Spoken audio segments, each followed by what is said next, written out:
Okay, in this section, points of discontinuity, kind of like discontinuing. Okay. That occurs at any x value where you have to lift your pencil up when you're drawing the graph. Like if you notice right here, if I were drawing this graph, I have that little hole right there, so I have to lift the pencil up and jump to the other side. So that's a point of discontinuity. Also notice that I have another graph over here, so I'd have to pick my pencil up after drawing this and do that. That's because of this vertical asymptote. This is a hole, and this is a vertical asymptote. This is a horizontal asymptote, but we're not worried about that right now. So where's our hole? Our hole is, remember we're talking about x values, the hole is where x is -1.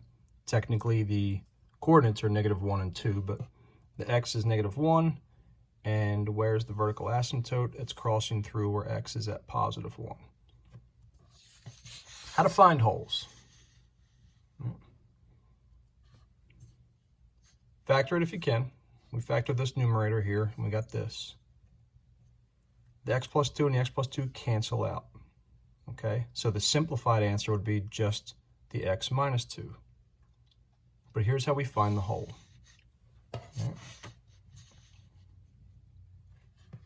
Take the factor that canceled, the x plus 2, right, and set it equal to 0. And solve. We get x equals -2. That's the x value of the hole.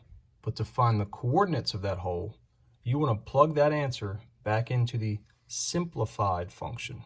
And so I plug it in right here, and I say, well, first I'm going to change that f of x to a y, and say y equals x minus 2. And then I plug in the -2 for x, and we get an answer of -4. That means that these two values right here are the coordinates of your hole.